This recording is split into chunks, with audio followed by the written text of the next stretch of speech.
Panic in the time of cholera issues critical to managing a resurgence. Now, diseases, there is probability of asking a question in science and technology prelims from diseases. Mains ki relative ga very less chance.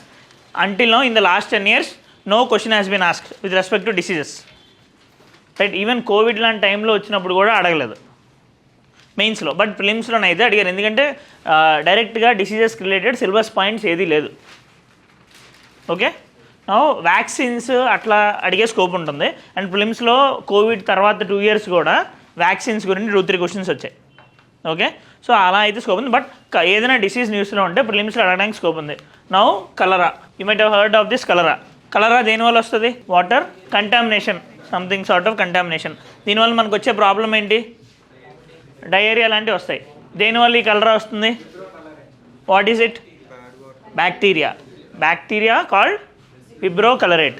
Okay, ఇంతే, ఇంకేం అసలు ఆడైనా ఇదే అడుగుతాడు కదా. Doctor fights firms peddling sugary ORSL packs as ORS. Now ORS means, ORS అందరి జీవితంలో ఒకసారి తాగుంటారు కదా. So oral rehydration solution. Now problem ఏంటి అంటే, ఇప్పుడు మన సోను సూద్ యాడ్ ఇచ్చేదైనా సరే, వీళ్ళు యాడ్ ఇచ్చేదైనా సరే, యాక్చువల్లీ అది ఓఆర్ఎస్ఎల్. ఓఆర్ఎస్కి ఓఆర్ఎస్ఎల్కి డిఫరెన్స్ ఉంటుంది. ఓఆర్ఎస్ఎల్లోని షుగర్స్ ఎక్కువ యాడ్ అవుతాయి. బేసికల్గా ఇవి ఎందుకు మనం చేస్తాం? ఓరల్ ఏంటిది?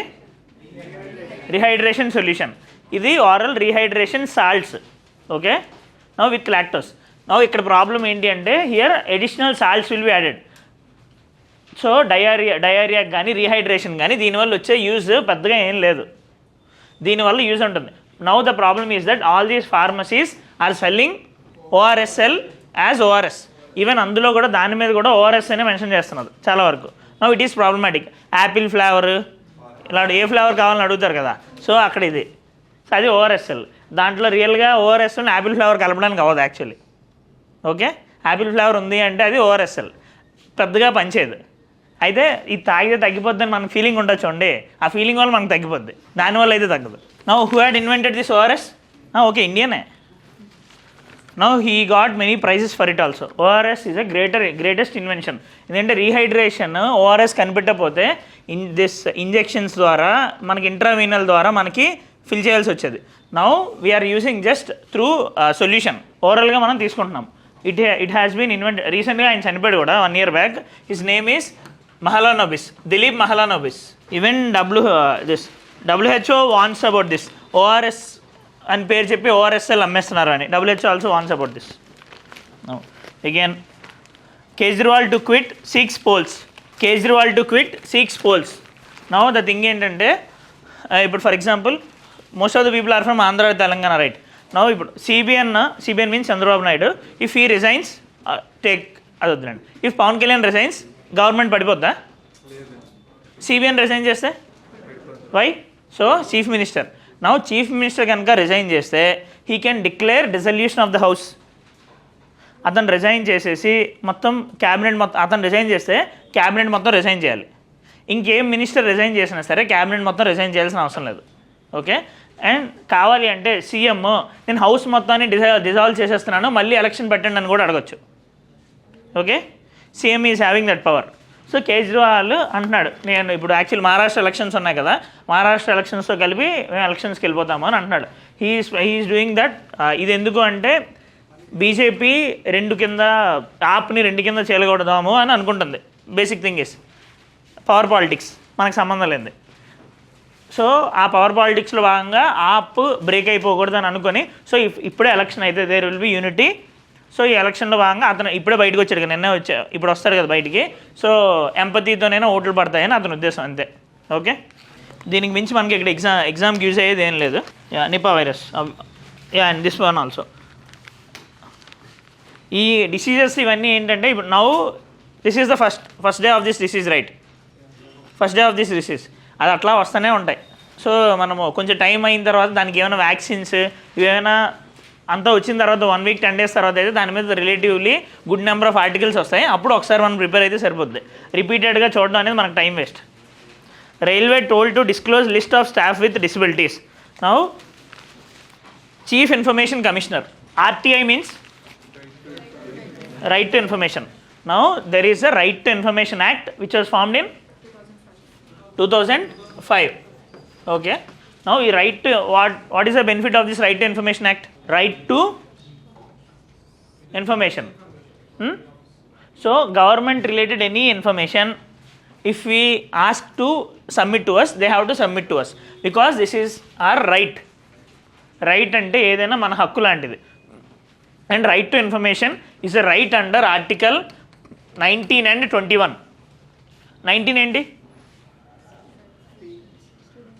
Freedom of speech and expression. Now right to information ఎందుకు ఆర్టికల్ 19 కిందకి వస్తుంది? Freedom of speech and expression కిందకి. Freedom of speech and expression కదా. మనం స్పీచ్ ఇవ్వాలి అనుకో, ముందు మనకి ఇన్ఫర్మేషన్ తెలియాలి కదా. అదే సుప్రీంకోర్టు చెప్పిన రీజన్ అదే యాక్చువల్లీ. సో మనం స్పీచ్ చెప్పాలి అంటే మనకి ఇన్ఫర్మేషన్ తెలియాలి కాబట్టి, so right to information will be coming under article 19. Now article 21 right to life and Liberty. Now to lead a dignified life we need information. So obviously this will also be coming under Article 21. Okay. Now RTI Act ద్వారా we can file petitions to know the details of the government ఎంత ఖర్చు అయింది ఏంటి to regarding any project or anything. For example ఎంతమంది మీరు డిఓపిటీకి submit చేయొచ్చు, ఇప్పుడు దాకా ఎంతమంది ఏ క్యాస్ట్ వాళ్ళు చెందిన ఐఏఎస్ ఆఫీసర్ సెలెక్ట్ అయ్యారు, you can ask information. No అందులోని మీకు గవర్నెన్స్లోని రైట్ టు ఇన్ఫర్మేషన్ అనేది వస్తుంది. ఓకే, అది చాలా ఇంపార్టెంట్ టాపిక్. ఈవెన్ ఎథిక్స్లో కూడా రైట్ ట్రాన్స్పరెన్సీ అండ్ అకౌంటబిలిటీ అనే టాపిక్ ఉంటుంది. గవర్నెన్స్లో కూడా ట్రాన్స్పరెన్సీ అండ్ అకౌంటబిలిటీ టాపిక్ ఉంటుంది. ఇందులో కూడా రైట్ ఇన్ఫర్మేషన్ 10 మార్కర్ 15 మార్కర్ అడగడానికి స్కోప్ ఉంది, అక్కడ 10 మార్కర్ కింద అడగడానికి స్కోప్ ఉంది. నెక్స్ట్ ఆర్టీఐ యాక్ట్ కింద కేస్ స్టడీ కూడా అడగడానికి స్కోప్ ఉంది. ఓకే, ఎథిక్స్లోని. నౌ ఈ ఆర్టీఐ యాక్ట్ మీకు గవర్నెన్స్ అయినప్పుడు ఫుల్ ఫ్లెడ్జ్గా తెలుస్తుంది. బట్ నేను ఓవరాల్ ఐడియా అయితే ఇస్తాను. నార్మల్గా దిస్ ఆర్టీఐ యాక్ట్ ఏం చేస్తుంది అంటే, ప్రతి గవర్నమెంట్ ఆఫీసుల్లోని పిఐఓస్ అనేవాళ్ళు ఉండాలి, public information officers. Now we have to file petitions to them. For example in the DoPT there will be one PIO, we can file petition to him. Not only central government, state government డిపార్ట్మెంట్స్కి అయినా సరే మనం వీళ్ళకి file చేయొచ్చు. Now they will be having some powers, వాళ్ళు information provide చేయొచ్చు. Right, information వాళ్ళు మనకి ప్రొవైడ్ చేయొచ్చు. అయితే కొన్ని కేసెస్లోని they can avoid giving information. Public order disturb అవుతుంది అన్నా సరే, ఇంటర్నేషనల్ రిలేషన్స్ ఇబ్బంది అవుతుంది అన్నా సరే, ఫారినర్స్ ఏదైనా వార్ సిచ్యువేషన్ లాంటిది క్రియేట్ అవుతుంది అన్నా సరే, or else law and order issue వస్తుంది అన్నా సరే, ఇలాంటి నెక్స్ట్ పర్సనల్ ప్రైవసీ లాంటివి ఏమైనా ఇబ్బంది అవుతుంది అన్నా సరే, they can avoid giving information. Okay, no ఒకవేళ వీళ్ళు ఇచ్చిన ఏదైనా information if we feel the information is wrong, or if we feel that information is not accurate, or if they are denying any information, we can file petition to CIC and ICs, Chief Information Commissioner and Information Commissioners. Chief Information Commissioner and Information Commissioners. These have been created by RTI. RTI Act 2005 ద్వారా అంటే RTI is an statutory body. Okay, statutory body. Now this CIC and IC are two bodies which have been created under this RTI. Chief Information Commissioner, Information Commissioner. వీళ్ళు అంటే ఇప్పుడు CAG ఎలానో UPSC chairman అలానో ఈ RTI మొత్తానికి head CIC and IC. No వీళ్ళు ఏమైనా తప్పు చేసినా మనం వీళ్ళ దగ్గరికి పిటిషన్ ఫైల్ చేయొచ్చు. దాంట్లో భాగంగా సిఐసి రైల్వే ముందు ఒక పిటిషన్ ఫైల్ చేస్తే దాని ఇన్ఫర్మేషన్ రాలేదని సిఐసి ఆర్డర్ ఇచ్చింది. రైల్వే డిపార్ట్మెంట్లోని ఏవేవైతే పీడబ్ల్యూడీ వాళ్ళు ఉన్నారో ఇప్పుడు దాకా ఎవరెవరినైతే తీసుకున్నారో వాళ్ళ డీటెయిల్స్ అన్నీ పెట్టండి అని. Why this all is happening? Because this Puja Khedkar issue అయించండి. సో ట్రాన్స్పరెన్సీ పెంచడానికి this right to information act వల్ల మేజర్గా ఏం జరుగుతుంది? ఇప్పుడు transparency, accountability will be increasing with the government. Chief information commissioner are in Delhi. అయితే స్టేట్ ఇన్ఫర్మేషన్, ఇదే యాక్ట్ స్టేట్ ఇన్ఫర్మేషన్ కమిషనర్ని కూడా క్రియేట్ చేస్తుంది. Okay, state information commissioner and state లెవెల్లో ఇన్ఫర్మేషన్ కమిషనర్స్. ఓకే, అయితే ఇందులో ఇంకా section 2, section 3, section 4, section 5, section 6 అని ఉంటాయి. ఇదంతా మీరు గవర్నెన్స్లో ఇంకా డీటెయిల్గా చూస్తారు. Okay, today someone had asked about Kavach. Page number 2. SCR rolls out latest version of Kavach to over 1200 kilometers. Here SCR means South Central Railway. Now South Central Railway rolls out latest version of Kavach to over 1200 kilometers. Kavach అంటే ఏంటది? Anti collision system. when there is probability of collision between two trains, it will, if Kavach system is installed in them, automatically they will be getting slowed down. Okay, so ఈ లోపు action తీసుకోవడానికి అవుద్ది. That is Kavach system. See in our disaster management and environment మనకి ఏమేమి legislations తీసుకున్నారు as an examples కొన్ని quote చేయడానికి use అవుతాయి. నవ్వు తెలంగాణలో తీసుకున్న హైడ్రా అనేది రిలేటివ్లీ చాలా పెద్దది, ఎందుకంటే ఇండియా వైడ్ కూడా ఎక్కడా లేదు. నవ్వు ఆబ్వియస్గా మనం జోక్ చేసుకునే హైడ్రాకి చాలా సిగ్నిఫికెన్స్ ఉంది. Because major reason is wetlands occupation కానీ లేక్స్ ఆక్యుపేషన్ కానీ ఇల్లీగల్గా ఏవైతే జరిగాయో ఆ ఎంక్రోచ్మెంట్స్ మొత్తాన్ని మనము తిరిగి నార్మల్సీకి తీసుకొని రావడానికి. One encroachments will be controlled, there will be uh wetlands మళ్ళీ ఫార్మేషన్ అయితే excess rainfall will be completely going inside it. With that ground water అనేది మళ్ళీ రీఛార్జ్ అవుతుంది. సో ఓవర్ఫ్లో అయ్యేది ఏది ఉండదు. ఇఫ్ ఓవర్ఫ్లో అవ్వకపోతే ఈ ఫ్లడ్డింగ్ ఏమీ ఉండదు కదా, అర్బన్ ఫ్లడ్డింగ్ లాంటిది ఏమీ ఉండదు. నో మన విజయవాడలో కానీ ఖమ్మంలో కానీ ఇప్పుడు చూసింది అదే కదా. So because of no earlier ఎందుకని ముందులోనే ఇండిపెండెన్స్ ముందు కానీ మనకి అన్ని ఫ్లడ్డింగ్స్ కానీ ఎందుకు లేవు? Because there were no encroachments. No ఎప్పుడు ఎలా అయితే ఏ వెట్లాండ్స్ కానీ ఏ లేక్స్ అయితే వాటర్ని అబ్జర్వ్ చేస్తాయో మనం దాన్ని తీసేసాం మొత్తానికి. Since they have been removed, అక్కడ కాంక్రిటైజేషన్ జరిగింది, కాంక్రీట్ జంగిల్స్ క్రియేట్ చేసాం అర్బన్ ఏరియాస్లో. Because of this water absorbing capacity of land decreased, right? Now again uh problem మొత్తాన్ని సాల్వ్ చేద్దాం అనుకుంటున్నారు. అయితే ఈ హైడ్రా అనేది క్లాసికల్ ఎగ్జాంపుల్. ఎలాగ ఈ అర్బన్ ఫ్లడ్డింగ్లో కానీ ఏదైనా అర్బన్ ఫ్లడ్స్ డిజాస్టర్ మేనేజ్మెంట్లో important question. Okay, urban floods even GS 1లో కూడా మనకి ఫ్లడ్స్ గురించి అర్బన్ ఫ్లడ్స్ గురించి క్వశ్చన్ వస్తుంది జాగ్రఫీ అండ్ డిజాస్టర్ మేనేజ్మెంట్లో, సేమ్ మ్యాటర్. అయితే ఇంకొకటి ఏంటి అంటే now why I'm telling this, they are planning to now as of now HYDRAA has been created as just an executive thing. Cabinet pass చేసింది. Now they are planning to make it as a statutory body. They are planning to make a legislation for giving more powers to Hydraa.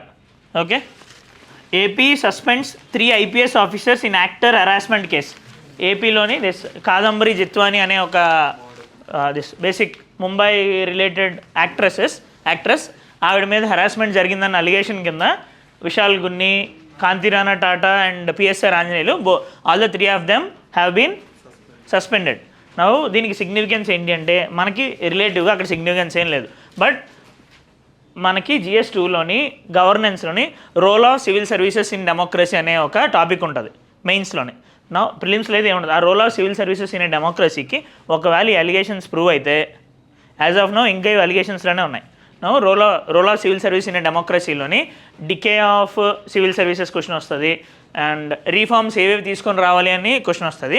అందులో మీరు ఇది example కింద coat చేయొచ్చు. And one more thing is that వీళ్ళు suspend చేసినంత మాత్రాన వీళ్ళ మీద యాక్షన్ తీసుకున్నట్టు కాదు.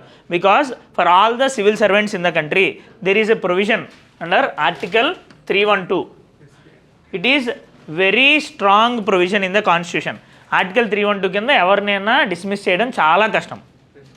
ఓకే, అందుకనే ఈ చాలామంది సస్పెండ్ అవుతారు కానీ ఎవరు కూడా డిస్మిస్ అవ్వరు. Dismissal means complete removal from the service. So even though అయితే ఇలాంటి అలిగేషన్స్ ఉన్న వాళ్ళు చాలామంది ఉన్నారు, కరప్షన్ చేసిన వాళ్ళు చాలామంది ఉన్నారు. See for example earlier there is officer called Srilakshmi, you might have heard. During the ex-CM's father's tenure she has been arrested post his death in the allegations of corruption. Andhra ex-CMs. Okay, now ఆవిడ తర్వాత సస్పెన్షన్లో ఉంది, కోర్టులో ఉంది, జైల్లో ఉంది, బయటకు వచ్చింది. Last 5 years ఆంధ్రలోని she is in very good position actually. ఇంకా అలిగేషన్స్ ఏవి ప్రూవ్ అవ్వలేదు. నౌ అది నార్మల్ మన ప్రిన్సిపల్స్ ఆఫ్ న్యాచురల్ జస్టిస్ ప్రకారం అది కరెక్ట్ కాదు కదా.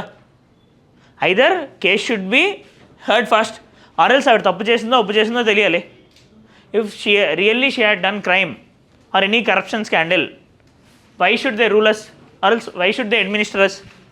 సో ఈ ఆర్టికల్ 312 ఇస్తున్న ఇమ్యూనిటీ వల్ల వాళ్ళకి ప్రాబ్లం వస్తుంది. So one of the important reform NCRWC నుండి సెకండ్ ARC ప్రతి కమిటీ కూడా సజెస్ట్ చేసేది ఏంటంటే ఈ 312లోని అమెండ్మెంట్ తీసుకొని రావాలి, వీళ్ళ మీద యాక్షన్ తీసుకోవడానికి రిలేటివ్గా ప్రొవిజన్స్లోని మార్పులు తీసుకొని రావాలి అని. Okay, a human touch to India's mineral ecosystem. Okay, this article had been written by Kishan Reddy. Now he is union minister of coal and mines. That's why he had written. Now you might have heard about coal scam in 2013-14 period. Coal scam అయ్యి మొత్తం coal options ఏవైతే ఉన్నాయి, 2G spectrum scam అయింది కదా, 2G spectrum scam అయింది. ఆ తర్వాత ఏమో కోల్ స్కామ్ అయింది, కోల్గేట్ స్కామ్ అని అంటారు, కాల్గేట్ కాదు. Okay, Colgate scam.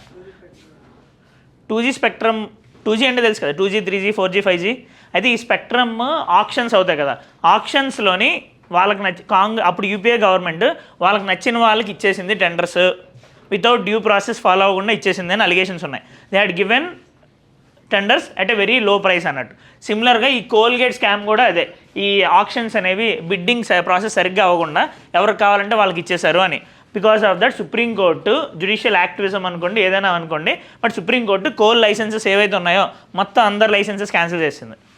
ఒక 2 years పీరియడ్ వరకు ఎటువంటి ఇండియాలోని కోల్ క్రైసిస్ వచ్చింది అప్పుడు. ఎందుకంటే ఎవరు కూడా మైనింగ్ చేయడానికి లేదు, ఎలక్ట్రిసిటీ పవర్ ప్రైజెస్ చాలా ఎక్కువ పెరిగిపోయింది, because we are heavily dependent on coal.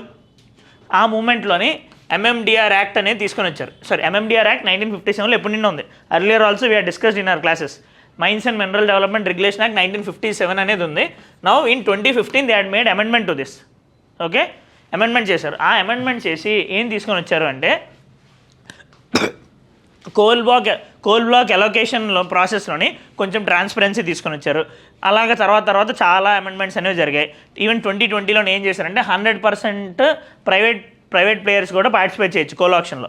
Earlier only government players మాత్రమే పార్టిసిపేట్ చేయాలి. ఇప్పుడు సింగరేణికి కానీ ఆర్ఎల్స్ కోల్ ఇండియా వీళ్ళకే మొత్తం అన్నీ వచ్చాయి ఒకప్పుడు. Now there is chance for private players also to participate in the auctions. 100% coal auctions private అయ్యాయి. Next FDI is also allowed 100% in India. FDI means foreign direct investment. అక్కడ దాకా వచ్చారా? సో 100% FDI కూడా కోల్లోని మనకి ప్రాబిలిటీ ఇప్పుడు chance ఇచ్చారు. Now the thing is that ఈ మూమెంట్లోని district mineral fund అనేది ఒకటి క్రియేట్ చేశారు, డిస్ట్రిక్ట్ మినరల్ ఫౌండేషన్. ఇక్కడ ఏంటి అంటే now most of these mining areas ఎక్కడ ఉంటాయి? మినరల్ బెల్ట్, ఛత్తీస్గఢ్, జార్ఖండ్ ఆర్ఎల్స్ కొన్ని బెల్ట్స్లో, ఇప్పుడు తెలంగాణలో కూడా కొన్ని ఏరియాస్లో ఉంది కదా. Here the problem is that because of excessive mining our air will be polluted, our water will be polluted, our health will be polluted. So everything will be problematic and all those people will be facing lot of health problems. అవును కదా. So వాళ్ళని next అక్కడ రిలేటివ్గా chances తక్కువ, education తక్కువ, health facilities తక్కువ, ఎందుకంటే చాలా వరకు ఇవే ఉంటాయి. నెక్స్ట్ అదర్ ఎమ్యూనిటీస్ ఏమైనా రావడానికి జనరల్గా ఇంట్రెస్ట్ చూపించరు. అలాంటి సినారియోలోని ఏం చేశారు అంటే డిస్ట్రిక్ట్ మినరల్ ఫౌండేషన్ అనేది తీసుకొని వచ్చారు. అది తీసుకొని వచ్చి ఇప్పటికి 10 years అయింది. అందుకని ఇతను ఇప్పుడు ఆర్టికల్ రాశారు. లోకల్ కమ్యూనిటీస్ ఎవరైతే ఉన్నారో వాళ్ళ యొక్క స్కిల్ డెవలప్మెంట్కి, వాళ్ళ యొక్క హ్యూమన్ రిసోర్స్ డెవలప్మెంట్కి ఈ డిస్ట్రిక్ట్ మినరల్ ఫౌండేషన్ ద్వారా వచ్చే మనీని స్పెండ్ చేస్తారు. దీంట్లోకి మనీ ఎలా వస్తుంది? ఆక్షన్ చేస్తారు కదా, ఆక్షన్ చేసినప్పుడు ఇంత పర్సంటేజ్ ఆఫ్ మనీని దీంట్లో డిపాజిట్ చేస్తారు. Okay, that money will be used for the development of local community peoples. Okay, అర్థమైందా? దీంట్లో భాగంగానే ప్రధాన్ మంత్రి ఖనిజ్ క్షేత్ర కళ్యాణ్ యోజన అనే స్కీమ్ తీసుకొని వచ్చారు. Khanij Kshetra Kalyan Yojana, Khanij means minerals. So minerals ఎక్కడెక్కడైతే ఉంటాయో ఆ ఏరియాస్ని డెవలప్ చేయడానికని తీసుకొని వచ్చారు. Now this district mineral foundation subscribe అయ్యి ఇప్పటికీ 1 lakh crores దాంట్లో డిపాజిట్ అయింది. There is lot of improvement in the livelihood of the people in that mineral rich areas. Okay, September 16 is district mineral foundation day as the Pradhan Mantri Khanij Kshetra Kalyan Yojana scheme enters its 10th year. Okay, ఆ scheme launch చేసి అందులో ఇది పెట్టారు. 10 years అయింది ఇప్పటికి. అందుకని ఈ September 16 district mineral foundation day అని అంటాం. నౌ దీని సిగ్నిఫికెన్స్ మీకు అర్థమైంది కదా. డిస్ట్రిక్ట్ మినరల్ ఫౌండేషన్ వల్ల దానివల్ల అక్కడ education opportunities, skill development opportunities, employment opportunities మొత్తం అన్నీ వచ్చాయి. అరౌండ్ 1 lakh crores అందులో డిపాజిట్ చేయడం జరిగింది. నౌ ఈ డిస్ట్రిక్ట్ మినరల్ ఫౌండేషన్కి head district collector. Okay, district collector హెమ్లో ఉండి at the helm of affairs అనే పదం విన్నారా? At the helm of affairs ఏంటి? హెమ్ ఆఫ్ అఫైర్స్ అంటే హెమ్ ఆఫ్ అఫైర్స్ అంటే Jaishankar is at the helm of affairs with respect to foreign relations. So highest position. IR answers రాసేటప్పుడు ఇలాంటి పదాలు వాడండి. Okay, even in internal security also you can use, because diplomacy language ఇది basically. Okay, now ఇంకొకటి ఏంటి అంటే మనము national critical minerals mission అనేది లాంచ్ చేసాము. ఈ మినరల్స్ యొక్క ఎక్స్ప్లోరేషన్ డెవలప్ అవ్వడానికి. నెక్స్ట్ ఫారెన్ కంట్రీస్తో కూడా మనము కబిల్ ద్వారా మనము అగ్రిమెంట్స్ చేసుకుంటున్నాము మినరల్ ఎక్స్ప్లోరేషన్కి. KABIL means Khanij Bidesh India limited. ఇది నార్మల్ ఒక PSU లాంటిది. ఫారెన్ కంట్రీస్లోని ఏమైనా ఎక్స్ప్లోరేషన్ చేసి అక్కడి నుండి మనం మినరల్స్ తెచ్చుకుంటాం, ఏవైతే మనకు ల్యాకింగ్ ఉందో అలాగా.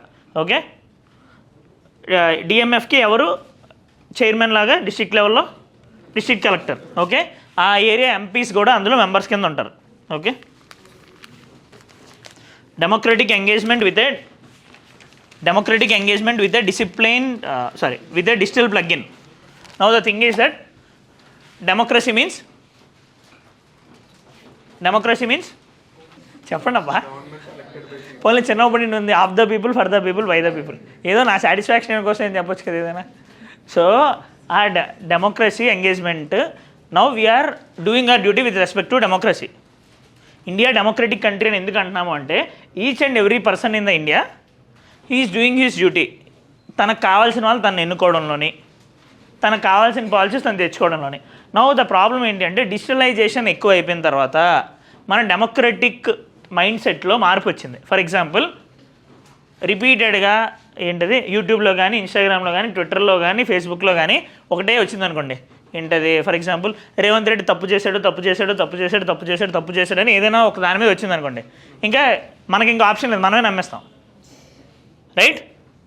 సో ద సేమ్ థింగ్స్ చాలా దగ్గర జరుగుతున్నాయి.